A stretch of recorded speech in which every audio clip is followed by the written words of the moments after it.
beautiful humans, and welcome back to my channel. So this is kind of like a really heavy topic, but I just wanted to go over a little bit of stuff that like my opinion, what I went through, the struggles. And to be honest, I'm pretty sure I'm gonna name this video Breastfeeding is Hard, because it is. So honestly, the thing that triggered me the most whenever I was pregnant was almost every single person would be like, are you planning on breastfeeding? And as soon as I said yes, they would say, oh good. And that response bugs me because, you know, there's a lot of women out there that are afraid to tell people that they don't want to breastfeed, or they're afraid to breastfeed. I was excited about it. I wasn't really afraid. I was afraid in a sense where it would fail for me. I didn't think of that all the time. And it's just really frustrating to think that there's a lot of people out there that look at women and think that they're not a good mom because they're not breastfeeding, and they turn to formula first. And honestly, like, I don't think there's anything wrong with that. If you want to breastfeed, do it. If you don't want to breastfeed, don't do it.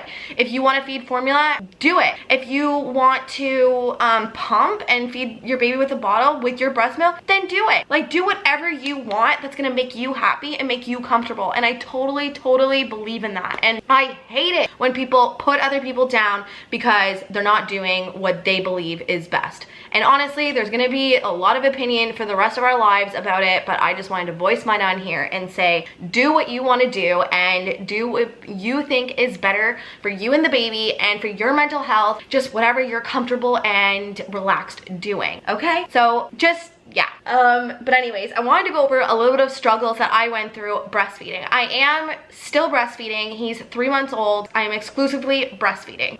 Okay, so first 2 weeks were insane. Let me tell you this. I know why people give up, and I know why people struggle. I understand where the depression comes from, and I understand where the anxiety comes from when it comes down to trying to breastfeed when that's all you want to do. I wanted to give up, and I'm not gonna lie to you. I wanted to give up many times. So the first 2 weeks were the hardest, and honestly, even to this day, it's so hard. It's so hard, and people don't talk about these things. Honestly, like, I question all the time. On my Instagram story, I'm always talking about what can I do better? What can I do? Help me out, because the main thing for you is to ask for help when you need it, no matter what. Like, don't be ashamed, don't be afraid to ask questions. So whenever Fox was born, he latched on within like 5 minutes. It was very quick, and I thought, shit, like, I am like the cool mom, the super mom, I got this. Like, I can't believe he's already latched on, and this was super easy. And I was thinking in my head, I'm like, I got this shit. So then, not even an hour later, whenever he had to feed again, the nurse said, okay, let's try to latch on the other side. Well, it was a struggle, and I'm pretty sure he struggled to latch on the right side, which is actually his favorite side now, which is super weird. I don't know, like, I thought I had it and I didn't. And so they say that the latch is not supposed to hurt. You'll know whether or not he's actually eating. Like, you'll hear him swallowing, and you'll hear if he is taking in a lot of air. So it's more of just like a learning process. And whenever he was first latching on, I thought everything was fine, and it wasn't. So it was really a struggle in the hospital trying to figure out positions. I really didn't like the football position, and I liked the cradle position. I was a lot more comfortable in that. I am left-handed, so I find it's a lot easier to hold him on the left in the cradle position rather than the right. I feel like I really struggle, and my wrist really hurts because I tend to hold his head rather than just cradle him. So not a go. I don't like that. It hurts really bad. So anyways, yeah, the positions were just very hard to figure out and super frustrating. But once I had it, I felt like I freaking had it. So anyways, I got home, and thank God for my mom, was so helpful. Like, I wasn't afraid. I pulled out the boobs. I didn't even care. I was like, Mom, I don't care. I need your help. Like, I need to figure this out. Literally, the first 2 weeks are the hardest, like I said.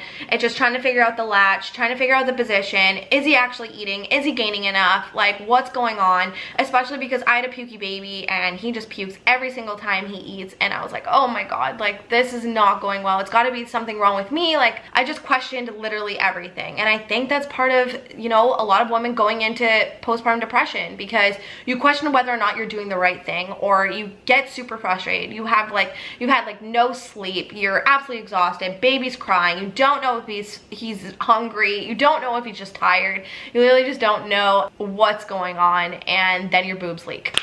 That's a whole other thing. So your boobs are leaking, he's crying, you're trying to figure it out, you can't remember which side you fed on, you don't know if you're supposed to be feeding as frequently as you are feeding them, and you just feel like you're overfeeding, you're underfeeding. It's literally just a cycle of trying to figure out whether or not you're doing it right. Whenever I wanted to give up, it was because I didn't know why he was crying all the time. You know, he would latch on and then he would unlatch, so I wasn't sure if he was done eating, but he would still be freaking out. So I'm like, okay, like, did he even eat? Like, am I doing this right? And I just like bawled my eyes out. I'm not gonna lie to you. I freaked out. I looked at Tyler and I was like, I don't want to do this anymore. Like, this is exhausting. I just give him a bottle and just call it a day, you know? He pushed me to continue and he was like, it's okay, it's okay. Having that support was so amazing, and still to this day, like, I can't thank him enough for everything. But let me just tell you this, things do get easier and questions are answered with experience. This breastfeeding journey just is so hard, and I think it's gonna be hard until I stop. So a couple of tips that I have for you for breastfeeding. The boppy was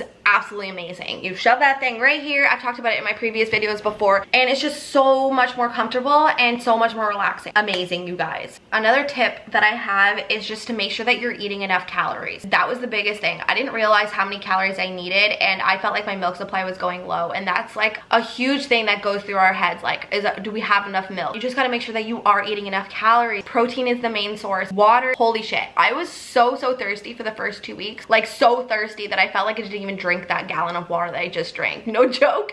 And I'm still really thirsty to this day, but now I'm getting used to drinking the amount of water that I am drinking. Water and eating is the main things. And to be honest, being active is really helpful as well, to just kind of calm you down. You don't want to be a freaking couch potato. Be like, oh, I gotta breastfeed again, here we go, and watch TV. I know that it is kind of hard and you have to stop what you're doing to breastfeed. You know, do the thing, feed your baby, and then get up and get moving. Trust me, it makes a huge difference. I have to say, whenever you're breastfeeding or even pumping, is get yourself a freaking Hawka. Get yourself one of these bad boys. I've talked about this in my previous video as well. This thing is a lifesaver because your boobs are leakies. Okay, hold on, he's crying. I'm gonna go get him. He's probably gonna join us for the rest of the video because he's having a moment. He doesn't want a nap today, okay? I don't know if you hear him.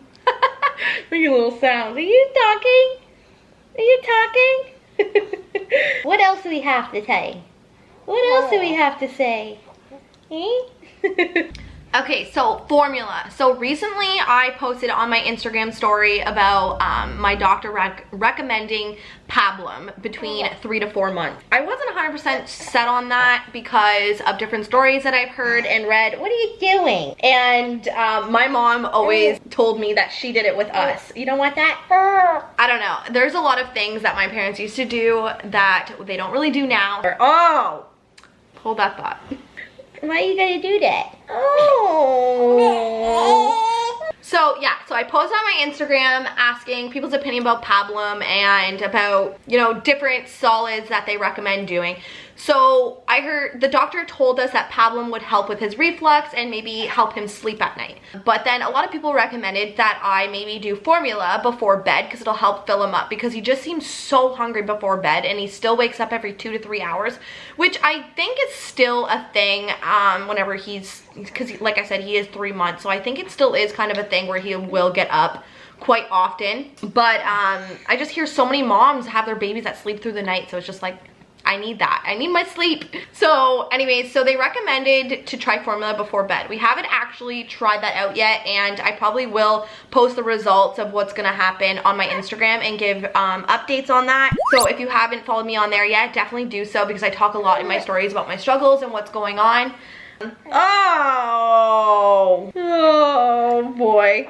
Okay, we'll change you after this video. Whenever you're going through this entire journey, you don't know a single thing. Being a first time mom, second time, third baby, whatever it is, every baby is so different and you have to figure out what works for you. But we'll see how it goes with the before bed. Hey baby. So Tyler has had to feed him bottles of my breast milk a couple times whenever I was out and about, and we use the Philips ones with the little nipples on them, and we love those so far. He loves them. He takes them no problem. You are active today. You want to just say hello to everybody? Hey, is that all? You just want to say hello to everybody? Yeah. Okay, so I decided to feed him. So I grabbed some stuff to show you while I got myself a little ready to breastfeed him. Okay, so we were told that this formula is amazing. It's the Gentle Ease one, like I said. And then the bottle that I was talking about, we used this one here. So this one actually only holds 4 ounces, but this is a really good beginner one. and he loves it. He takes it no problem and still goes onto my breast pretty easily. So, and then when it comes down to freezer stash bags, we love these. Like, we've been using these with all like my Haka stash that I've had so far, and we use these ones here. So you can put the volume, the time, and the date on them, and it holds about 6 ounces. So honestly, like, my personal experience could be so much different than your experience. I hope that my little rant and tips, a little bit of tips that I did give you, will help you kind of relax and just remember that you're doing amazing and you are amazing. Anyways, I hope this video helped and I hope that you got something out of it. Don't forget to subscribe to my channel, and I'll see you guys next time. Bye!